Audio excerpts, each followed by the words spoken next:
I do remember this, though. I remember pitching the business model of where we are today back then, and I received nothing but "you're nuts." And that's okay. Yeah. It's okay, Yeah. dude. It took us 8 years to work out the kinks as far as like, I pitched this radical idea about a network and about people having a space to come in a podcast studio and, you know, a place where we could. At the time, my thinking was, who would want to pay for that?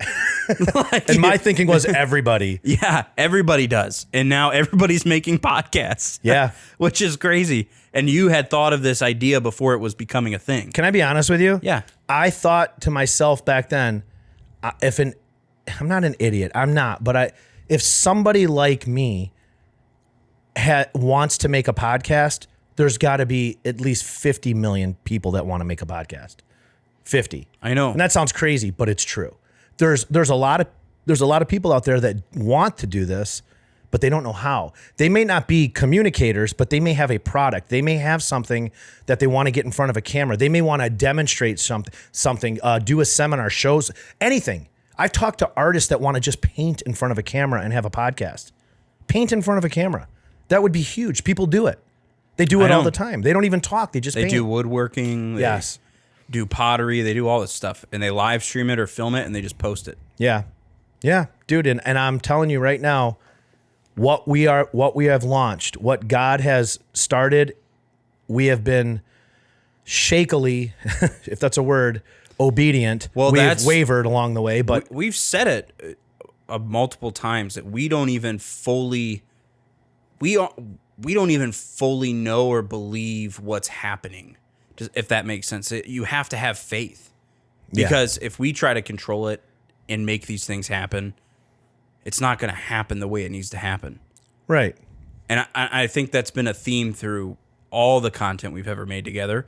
And there's a reason why we started making content back then. We're here now. Yeah. Because this wouldn't exist if we hadn't done that for the past 5-7 years. It's not even necessarily that it has to be that we believed in ourselves. It's not. I mean, you never really ever fully arrive to where you think your destination is, right? Yeah, you draw like these marks in the road where you're like, if I get here, then I'm good. Yeah. But that never happens. Well, I also think being a Christ follower, and if you're watching this and you're not, I don't care, but I want to say that my life is marked out by times where every step of the way I'm asking God, is this what I should be doing? And then he pulls me out of it. And we have been, I don't want to say fighting for this because it's not been a fight. A lot of it's been waiting and planning and moving in the right direction as we alter courses that were in the wrong direction, right? And we still haven't arrived. We have definitely honed the idea of a network and a company that's going to be centralized on the ideology of Jesus and what it means to interact collectively with people. And actually just not feed off of each other, but edify one another. Yes. I think that's important. There's a big difference. Yeah. Yeah. A lot of people do like this. Don't think of it like self-help. No. That's not what we're doing. No, it's totally different than that. I'm kind of curious too. So we met again when I'm an adult. We start making content for you. What made you pick up that phone and reach out to my dad? Before the whole Trump administration came in during the political Barack Obama years, I was non-existent in politics. I hated politics. I would have identified back then as a libertarian. I absolutely would have more so a constitutionalist than anything. But I watched during the Obama years, something changed in our culture. The acceptance of stuff that was absolutely not just anti-American, anti-freedom, anti-individual and unalienable rights. There was something more going on, and it was attack on Christians, attack on Christ followers.